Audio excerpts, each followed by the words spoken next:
الحمد لله نحمده ونستعينه ونستغفره ونؤمن به ونتوكل عليه ونعوذ بالله من شرور أنفسنا ومن سيئات أعمالنا من يهده الله فلا مضل له ومن يضلله فلا هادي له. قال الله تبارك وتعالى في القرآن المجيد والفرقان الحميد: يا أيها الذين آمنوا اتقوا الله وكونوا مع الصادقين. صحبت صالح ترا صالح کند، صحبت صالح ترا صالح کند، صحبت طالح ترا طالح کند. موقر معزز سامعین کرام، اللہ تبارک و تعالی قرآن کریم کے ذریعے کوئی حکم فرماتے ہیں. اللہ تبارک و تعالی قرآن کریم کے ذریعے کوئی بیماری بتلاتے ہیں تو ساتھ ساتھ اس کا علاج بتلاتے ہیں. علاج کہاں ہوگا اس مقام تک پہنچاتے ہیں. اللہ تبارک و تعالی نے اس آیت مبارکہ میں ارشاد فرمایا: اے ایمان والو، تقوی اختیار کرو، متقی بن جاؤ، پرہیزگار بن جاؤ. کیسے بنو گے؟ کہاں بنو گے؟ ساتھ ساتھ فرما دیا: وَكُونُوا مَعَ الصَّادِقِينَ. سچے لوگوں کے ساتھ ہو جاؤ، سچے لوگوں کی صحبت اختیار کر لو. علماء، بزرگان دین، سلف صالحین، خانقاہیں، ان کے قریب ہو جاؤ تو متقی ہو جاؤ گے، پرہیزگار ہو جاؤ گے. بیماری کا پتہ چل جائے اور ڈاکٹر کا بھی پتہ چل جائے. دنیا میں کوئی ایسا آدمی نہیں جو فوراً اس ڈاکٹر کے پاس نہ پہنچے. کسی بیماری کا ہی پتہ نہیں چل رہا ہے تو ڈاکٹر اس کے پاس جائیں. لیکن اگر بیماری کی تشخیص ہو جاتی ہے، تعین ہو جاتی ہے، تو فوراً کہ بھائی یہ پیٹ کی بیماری ہے تو اس ڈاکٹر کے یہاں چلنا چاہیے. گردوں کی پرابلم ہے تو اس ڈاکٹر کے یہاں چلنا چاہیے. تو اللہ تعالیٰ نے فرمایا پرہیزگار بن جاؤ. کیسے بنو گے؟ سچے لوگوں کے ساتھ ہو جاؤ. آپ دنیا کے اندر اصل میں انسان مثال سے سمجھتا ہے.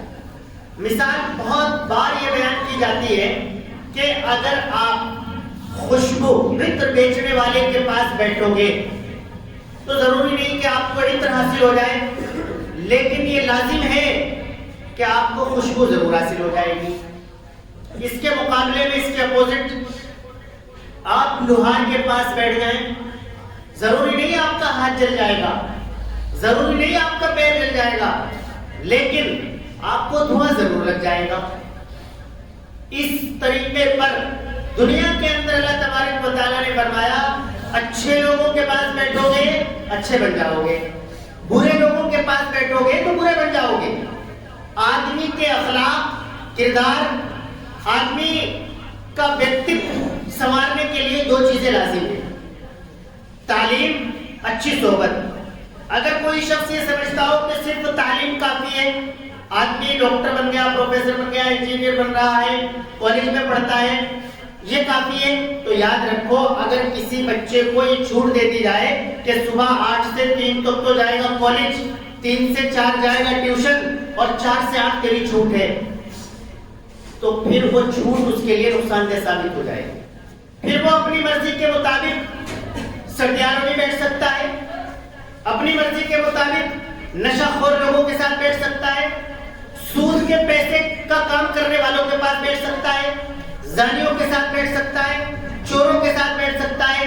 اور آپ یہ سب جانتے ہیں کہ اگر غلط لوگوں کے ساتھ بیٹھو گے تو اس کا اثر 100% پڑنا لازم ہے، چاہے وہ تھوڑا پڑے یا زیادہ پڑے.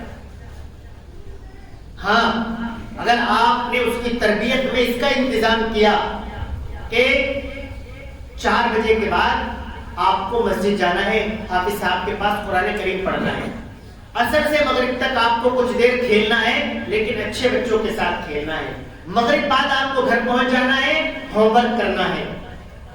بری صحبت سے بچوں کو بچانا ہے اور خود بھی بری صحبت سے بچنا ہے. بڑے لوگ یہ سمجھنے لگے ہم تو سمجھدار ہو گئے، ضرورت نہیں ہے. اگر کوئی آدمی 40 سال کا ہے، 45 سال کا ہے اور وہ بری صحبت اختیار کر لے، اس پر بھی اثر آ جائے گا، وہ بھی اس گناہ میں ملوث ہو جائے گا۔ آپ دنیا کا قانون دیکھتے ہوں گے کہ اگر کہیں پر تاش کے پتے کھیلے جا رہے ہیں اور پولیس وہاں آ جاتی ہے، آپ 1000 بار یہ کہتے رہے کہ میں کھیل نہیں رہا تھا سر، میں تو پڑا ہوا تھا، مانی نہیں جائے گی آپ کی بات۔ جو وہاں پر بیٹھے ہوئے تھے صحبت جن کی تھی، کیونکہ 4-6 لوگ کھیلتے ہیں اور 3-4 لوگ فضول بیٹھے ہوئے کیسے دیکھتے رہتے ہیں، ان لوگوں کی بھی گرفتاری لازم آئے گی۔ اسی طریقے پر شریعت اور سنت کہتی ہے کہ آپ علماء اور صلحاء کی صحبت اختیار کیجئے۔ آپ کے پاس آپ کا فون ہے، اس میں آپ کے پاس 100 نمبر ہے، 200 نمبر ہے، 300 نمبر ہے، 400 نمبر ہے۔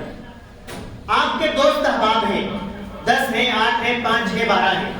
اب آپ خود، میں بھی، سب اپنا اپنا موازنہ کر لیں کہ ہمارے دوستوں میں اور ہمارے کانٹیکٹ لسٹ میں کتنے علماء حافظ قاری ہیں۔ آپ اندازہ لگائیں کہ آپ نے گزشتہ سال کے اندر، یہ دسمبر کا لاسٹ چل رہا ہے، اس سال میں ہمیں 31 تاریخ کو سارا ایک حساب لگانا ہے۔ ایک حساب یہ بھی لگانا ہے کہ ہم اس پورے سال میں کتنی بار گھومنے گئے ہیں اور کتنی بار ہم خانقاہ رائے پور گئے تھے، یا خانقاہ بوڑیا گئے تھے، یا خانقاہ سہارنپور گئے تھے، یا خانقاہ نانکا گئے تھے، یہ بھی ہمیں اندازہ لگانا ہے۔ ہم خانقاہوں کو گئے ہی نہیں تھے، ہم نے اچھے لوگوں کی صحبت اختیار نہیں کی تھی، تو پھر برائیاں پلے پڑتی چلی گئی۔ علماء سے محبت رکھنا، صلحاء سے محبت کرنا لازم ہے، انہی کی صحبت جنت کو لے جا سکتی ہے۔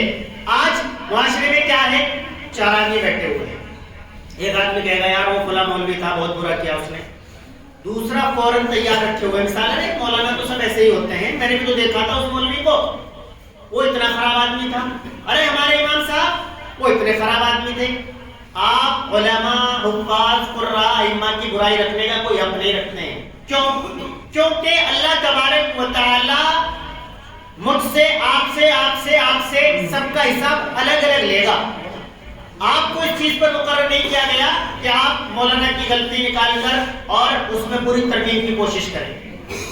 اللہ تبارک و تعالی علماء، صلحاء، بزرگان دین سے محبت کرتے ہیں، اور محبت اتنی بڑی چیز ہے، یہ لکھا ہے کہ اگر کوئی شخص کسی عالم کو برا کہے، کسی بزرگ کو برا کہے، تو اللہ تبارک و تعالیٰ کو اتنا غصہ آتا ہے، جس طریقے پر شیر اپنے شکار پر دھاڑ کر آتا ہے، اتنا غصہ اللہ تبارک و تعالیٰ کو آتا ہے۔ ایک شخص چلا جا رہا تھا، اپنی گرل فرینڈ کے ساتھ ایک نوجوان آ رہا تھا، ایک ملا جی ٹائپ آدمی بزرگ چلے جاتے تھے۔ ہلکی بارش ہوئی تھی اس سے 10-20 منٹ پہلے، تو ہلکا کیچڑ تھا، تو اس بزرگ کی چپل سے ایک چھینٹ اٹھ کر اس خاتون کے منہ پر پڑ گئی، اس کا تو میک اپ خراب ہو گیا۔ اس نے برا بھلا ان ملا جی کو کہنا شروع کر دیا۔ اب وہ جو اس کا بوائے فرینڈ تھا، اس کا شوہر یا جو بھی تھا، وہ اس نے دیکھا اچھا یہ ملا، اس کے چپل سے اٹھی ہوئی چھینٹ میری اس خاتون کو لگ گئی۔ اس نے اٹھایا اور بہت زوردار طریقے سے شاٹا مار دیا۔ کوئی بات نہیں، وہ ملا جی بیچارے سے چلے گئے۔ اب وہ جب گھر پہنچے، زینے پر چڑھے، فوراً وہ نوجوان گرا اور گردن اس کی ٹوٹ گئی، مر گیا، انتقال کر گیا۔ اس خاتون نے کہا کہ اس بڑے میاں نے ضرور بددعا کی ہے، اس کی وجہ سے ہوا ہے۔ سب لوگ جمع ہو کے بڑے میاں کے پاس آئے، کیا آپ نے بددعا کی ہے؟ بڑے میاں نے کہا بھائی میں نے بددعا نہیں کی۔ کہ نہیں آپ نے بددعا کی اسی لیے ہمارا یہ آدمی مر گیا؟ کہ میں نے بددعا نہیں کی۔ پھر کیا؟ اس کی ایک اور وجہ ہے، اس کے اوپر چھینٹ گرنے کی وجہ سے اس کے عاشق کو غصہ آ گیا، اس کے عاشق نے مجھے تھپڑ مار دیا، میرے تھپڑ مارنے کی وجہ سے میرے عاشق کو غصہ آ گیا، اس نے اپنا انتقام لے لیا۔ تو علماء، بزرگان دین، خانقاہیں، مدارس، مساجد یہ اصلاح کے لیے ہیں۔ آپ علماء کے پاس جائیے اور ان کے ساتھ بیٹھیے، اچھی باتیں سیکھیے، برے لوگوں سے بچیے، بری صحبت سے اپنے بچوں کو بچائیے۔ بری جو آج یہ 4 سے 8 کا 10 کا ٹائم ہے، یہ چوکوں چوراہوں پر کھڑے ہو کر فضول باتیں کرنا، موبائل فون چلانا، اس سے اپنے بچوں کی حفاظت کیجیے۔ اپنے بچوں کو اپنا دوست بنائیے، اپنے ساتھ رکھیے، اپنے بیٹے کو اپنا دوست بنائیے، اس سے اپنی باتیں شیئر کیجئے، اس کے ساتھ دسترخوان پر بیٹھ کر کھانا کھائیے، اس کی صحبت کو آپ چینج کریں گے تو انشاءاللہ تعالیٰ صالح معاشرہ تشکیل پائے گا۔ اللہ تبارک و تعالیٰ عمل کرنے کی توفیق عطا فرمائے۔ وآخر دعوانا